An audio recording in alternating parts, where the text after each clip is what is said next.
Welcome back. I'm Truth, and I'm here with another lesson on the African American diet. This is going to talk about fasting. Just want to give some tips and info about fasting so that way you can decide the time period and type of fast that's best for you. There are right ways and wrong ways to fast. Not really wrong ways to fast, but more so wrong ways to come off of a fast, because you can hurt yourself and cause issues if you come off of a fast improper. First, I want you to know that 1 day of dry fasting is equivalent to 3 days of water fasting. Second, the purpose for a fast is to turn your gut into a garbage disposal. I don't care how clean you eat if you were a vegan since you were born. If you live in America and you never fasted, you can inhale toxins, you can shampoo with toxins, you can bathe with toxins, you walk around, you have toxins. If you've touched anybody else, if you have a cat or a dog, parasites, especially, I think the worst type of parasites come from cats. Don't quote me on that, but I'm pretty 90% sure that that is a fact. So as I explained in the other video on how I got rid of my fibroid, fasting gives your stomach or your gut time to get rid of old food that's been sitting in your stomach and your intestines for years, months, weeks. It gives the acid time to go through Tuesday's food, last week's food, last month's food, and last year's food.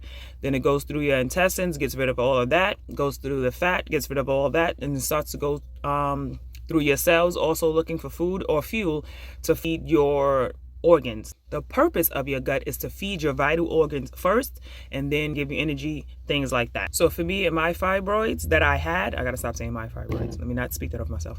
But for the fibroids that I had, after a few fasts, the one when I did a 9-day water fast, my body began to eat the cells that made up the fibroid itself. And it moved it out of my system and it came right out like it was supposed to. Because your gut is a garbage disposal. Well, it's a garbage disposal and a nutrient receptor. Unfortunately, people take a lot of vitamins, but it's not being received well because it's mixed with shit. Some of you express concerns about getting headaches or lightheaded while you're fasting. There's a few reasons why you're going to get lightheaded from fasting. Firstly, parasites. Now, this is going to sound like something straight out of a sci-fi movie, but it's true. I only have a PhD in his body and a doctorate in common sense, so do your own research always. But parasites...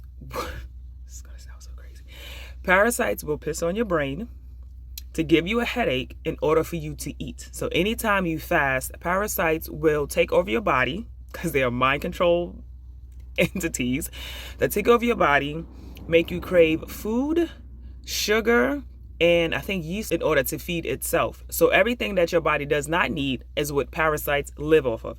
So they will make you crave things that feed them and hate things that kill them, like ginger. So for me, when I first started taking ginger, I hated anything but I hated ginger so much. I mean, I hated ginger. But I looked up the mental benefits of ginger. So I forced myself to start drinking it. And literally in like 2 weeks to a month, I loved ginger. So then I saw the video about mind control parasites that will make you hate ginger or make you like react in a way to ginger or different bitters in order for you to not kill them off. So believe that if you want, and like I said, if you have animals, pets, children, anything, parasites, you almost have to just keep your body in a constant state of, I guess I would say like an anti-parasitic environment in order to keep them out. Those things are relentless. But fasting is a great way to get it out, and you will get headaches, one, because of parasites, but you will also get headaches because of toxins that are being released out of your brain. There is a blood-brain barrier.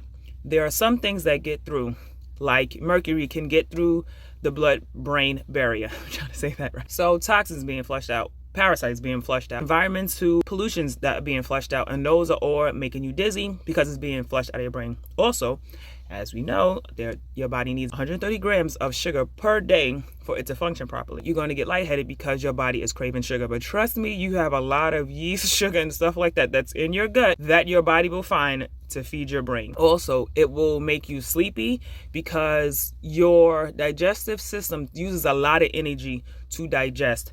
So it'll shut down the rest of your body. Like sleep is really a purpose to shut down your body in order for your body to digest your food. It takes a lot of energy to digest food well and proper food, because I don't get sleepy at all after eating watermelon and fruits and tomatoes. Also, it's a cellular cleanse. So a lot of the toxins that was literally on a cellular level is being flushed out into the bloodstream now and being pushed out of your body into the liver, things like that, to clean out your system. It's a lot of systems. Every system in your body is being cleaned out in this moment. So a lot of toxins that were buried deep are now coming to the surface. So they have to get out. Your breath will smell like battery acid almost. The taste that comes out of your lungs when you start to smell the toxins coming out of your lungs is going to taste horrible. You will be dizzy. You will be lightheaded. Sit down or lay down if you can. But don't stop the fast. Well, check with your doctor. I have to say that, because the toxins are coming out. You live with them since you were born because your parents gave you things that you probably shouldn't have been eating since birth, like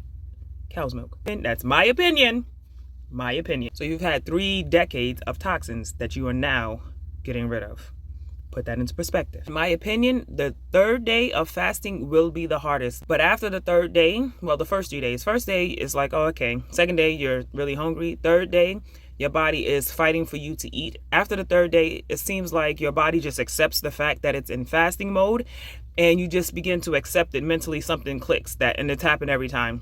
So people that go on and off and stop on the 3rd day, the third day, like I said, in my opinion, is the hardest. Is when your body will fight the most. After that, your body will just accept, like, okay, well, we're fasting, so let me just accept it. So if you can make it past the 3rd day, you should be a little easy. On the 3rd day of a dry fast, your body begins to develop human growth hormones, people say, and that's when your body goes into a state of ketosis.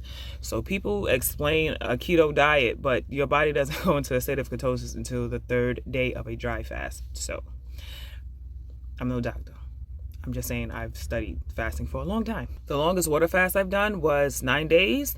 The longest dry fast I've done is 6.5 days. But I kind of did it backwards. I've fasted so many times that there was not much left to fast out. If anything, I would say you can do a gradual fast. So you can do maybe 4 days of a dry fast and then graduate to 4 days of a water fast, and then maybe 4 days of a tea fast. That way you can start putting herbs back into your body.